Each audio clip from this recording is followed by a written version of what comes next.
Proposition 14. Absolutely.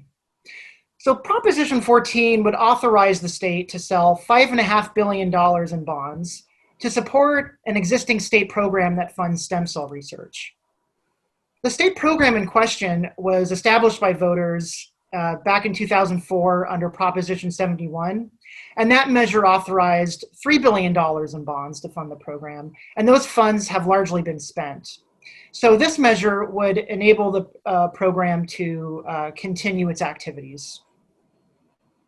The way the program works is the state sells bonds to investors, and then the proceeds of those sales are available to an agency called the California Institute for Regenerative Medicine. That agency in turn provides grants to researchers in the state, researchers both at universities and also researchers at companies and private industry. And those researchers are the folks who are conducting stem cell research, and they're also engaged in a variety of activities to try to develop new cures and treatments for a variety of different diseases. When the state sells the bonds, it then repays those bonds over many years with interest. Now, the measure, in addition to authorizing the bonds, has several provisions that dictate how the funds are to be spent, and then also make a variety of changes to CIRM's governance and a couple of other related issues. We don't have time to get into all of those issues tonight. We do mention some of them in the voter guide, but one thing that is very notable is that of the $5.5 billion, about $1.5 billion would be specifically designated for diseases related to the brain and nervous system, so things like Alzheimer's and Parkinson's. Now, in terms of the fiscal impact on the state, the primary fiscal impact would be the cost to the state to repay the bonds.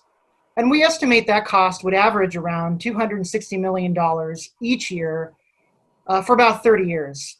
One thing to keep in mind with this fiscal impact is that under the measure, for the first 5 years after the measure were it to pass, the bond proceeds would be paying that, would be making those payments. And then after, starting in year 6, the state would make those payments. So the fiscal impact on the state would be delayed for a few years after, were the measure to be enacted. Now, our analysis in the voter guide does note other fiscal impacts that could result from the measure. These impacts include income generated from new treatments that are developed that could be available to help offset the cost of those treatments. They also could include sort of downstream effects on the state's economy or healthcare system were new treatments to be developed. But these fiscal impacts are fairly uncertain, and we aren't able to further quantify or provide more specific estimates of those impacts. So with that in mind, I'm happy to move on to Q&A. Hold on. So first, we'll go through some more content about this measure, and then we'll do Q&A after that. Okay, so first question people sometimes have is, how did this get on the ballot? It was funded or put on the ballot by Robert Klein II, a housing developer. He was also behind Prop 71, the one that initiated this entire framework. And again, the funding from that initiative is running out, and so it's an attempt to re-up that. I want to go through some endorsements as well. So the California Democratic Party is in favor of it. The Republican Party and all of the other minor parties that are weighing in are in opposition. In support, we have the Bay Area Council, Equality California, Housing California, the UC Regents, and the governor. And then against, we have the Howard Jarvis Taxpayers Association, California Nurses, so taxpayer groups, and the nurses. Newspapers, no newspapers endorsed it, but several did oppose it. So a number of the major newspapers across the state weighed in against this one. The funding is really lopsided. So we have Robert Klein, the one who put it on the ballot in the first place. Dagmar Dolby, who's actually from the Dolby sound system, Dolby's, and several other groups there that funded it. And you can see that this is incredibly lopsided. So we have, almost $10 million in favor of Prop 14 and a big 250 or slightly more than that, really. So some of these numbers, it depends on when the snapshot was taken. So these get updated over time. This won't be the final amount, but we're giving you some kind of a guideline as to where the money's coming from and where you're going to see ads, right? So if there's, $10 million in favor and almost nothing against, you'll see ads only in favor. Okay, what questions do you have? Questions on stem cell?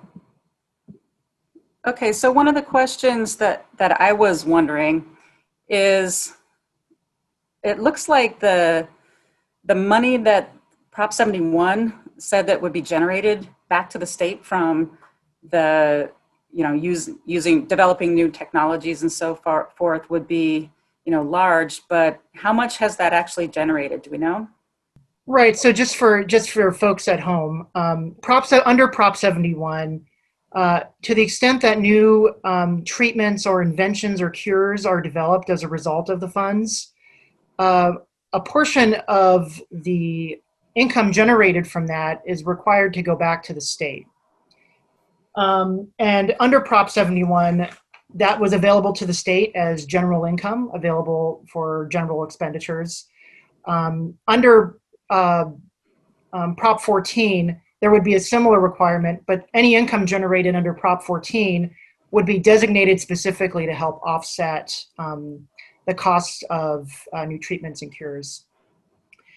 I don't have the exact number in front of me on Prop 71, but generally the income that was generated from that range in a few $100,000. And for context, the state general fund budget is in the low hundreds of billions of dollars. Okay.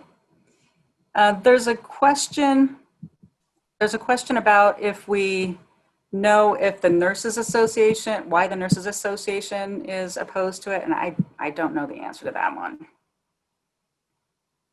I know the answers to many of them, but that is not one of them, I'm afraid. Jason, do you have any ideas? No. Okay. All right. We are going to move on in the interest of time to the next measure.